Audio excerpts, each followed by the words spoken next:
عمران خان صاحب نے ایک دفعہ پھر ورکرز کنونشن سے خطاب کیا ہے اور وہاں پر انہوں نے کہا ہے کہ تیاری کریں، ایک دفعہ پھر اسلام آباد میں جا کر بیٹھنا ہے، میں خود شہر شہر جاؤں گا۔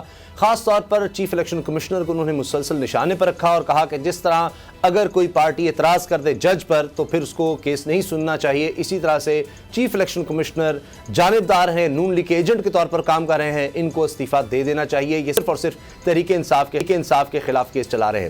نور العارفین، آپ کو لگتا ہے کہ اب اور کوئی حل نہیں ہے؟ اتنا زیادہ کنٹروورشل ہو چکے ہیں چیف الیکشن کمشنر، جس طرح سے انہوں نے روزانہ کی بنیاد پر پہلے کیس چلایا اور وہ بھی عدالت کا فیصلہ تھا، پھر ہائی کورٹ سے ہی فیصلہ آیا کہ نہیں، سب کے ساتھ برابری کا سلوک کیا جائے، تو کہیں لگتا ہے کہ چیف الیکشن کمشنر کچھ ایسا کر رہے ہیں کہ تحریک انصاف کو انہوں نے کچھ الگ سے رکھا ہوا ہے؟ نہیں، بالکل بھی نہیں۔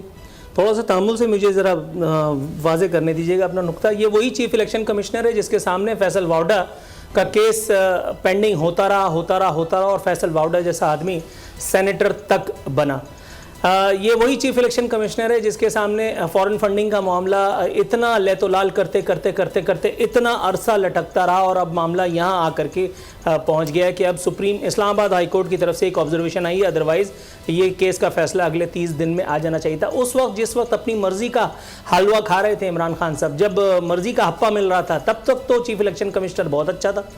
ان کے ویڈیو بیانات آپ دیکھ لیں یوٹیوب پہ نکلوا کر کے، تو وہ چیف الیکشن کمشنر کے بارے میں بڑی پیاری پیاری باتیں کرتے ہیں۔ آج چیف الیکشن کمشنر نون لیگ کا پروردہ ہو گیا، اس کا ایجنٹ ہو گیا، صرف اس لیے کہ عمران خان کی روزی ماری گئی ہے، صرف اس لیے کہ عمران خان اپنا سی وی لے کر کے بے روزگار ہو گئے۔ ابھی میرے پاس ایک واٹس ایپ میسج آیا، کسی نے فرمائش کا اظہار کیا ہے، بڑا خوبصورت جملہ ہے کہ زلفی بخاری، معید یوسف اور فیصل واؤڈا سمیت اپنی یہ جو برطانیہ سے، انگلینڈ سے، ادھر سے ادھر سے، امریکہ سے جو آپ نے لوگوں کو بلا کر کے نوکری دی تھی، ان کو لے کر کے آپ اسلام آباد میں یا کراچی میں ایک امریکی سفارت خانے کے سامنے جا کے امریکہ مرد آباد کا صرف ایک نعرہ لگا دیں، میں دیکھوں آپ کتنے بڑے غیرت کے سوداگر ہیں۔ کیا ایسا ہو سکتا ہے؟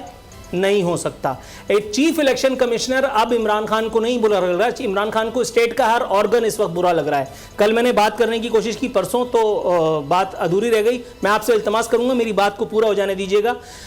عمران خان کی اس ہیٹریڈ کو لے کر کے عمران خان کے مریدین، ان کے فالوورز، یہ باقاعدہ اسٹیٹ کے آرگنز کے خلاف نہ صرف پاکستان میں بلکہ پاکستان سے باہر تو کھل کر کے اوورسیز پاکستانیوں کی شکل میں، نہ صرف انہوں نے پاکستان کا پاسپورٹ جلایا، انہوں نے پاکستان کے آرمی چیف کے خلاف ایسی واہیات باتیں کی کہ جو آپ سن نہیں سکتے، انہوں نے پاک فوج کی شان میں اس طرح کی مغلظات بکی ہیں معاذ اللہ کہ جس کا تصور بھی روح فرسا ہے ان لوگوں کے خلاف جن کی مدد سے، جن کی وجہ سے میں اور آپ آزاد ہیں، ہم سکون سے زندہ اپنے گھروں میں سانس لیتے ہیں۔ یہ عمران خان کی ہیٹریڈ کی پالیسی ہے جس کو کنٹینیویشن کی ہے ان کے فالوورز میں۔ اوورسیز پاکستانیوں کو چونکہ یہ ڈر نہیں ہے کہ ان کو پاکستانی قانون اس کو شکنجہ کر سکتا ہے، ان کو کسی جگہ لٹکایا جا سکتا ہے، اس لیے وہ وہاں تو جو کچھ کرنا ہے کر سکتے ہیں۔ اب یہاں پر انہوں نے ایک نیا سوانگ یہ رچایا کہ جی ہم پاک فوج کی عزت کرتے ہیں۔ او بھائی، پاک فوج کی عزت کرتے ہو تو تم عدلیہ کی طرف کیوں جا رہے ہو؟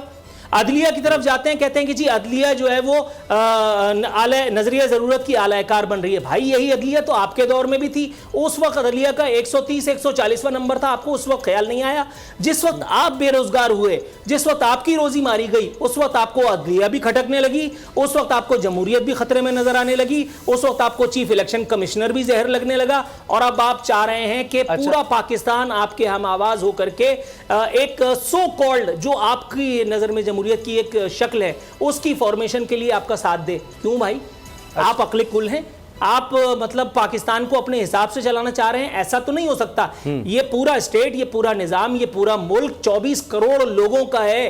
یہ ایک عدد عمران خان کی ذاتی خواہش، اقتدار کی حرص میں کیوں اس کو قربان کیا جا سکتا ہے؟ یہ کوئی مجھے جواب دے گا؟ مجھے یہ کہنا تھا۔ اچھا، نذیر لغاری صاحب، اب ایک طرف عدالت میں بھی یہ جا چکے ہیں الیکشن کمشنر کے خلاف، بلکہ اس معاملے پر کہ یہ حلقہ بندیوں کا بہانہ نہ بنایا جائے اور یعنی الیکشن کو ڈیلے نہ کیا جائے، اس طرح سے اب وہ ان کی سپریم کورٹ میں یہ درخواست بھی یعنی ہیئرنگ کے لیے مقرر بھی ہو رہی ہے۔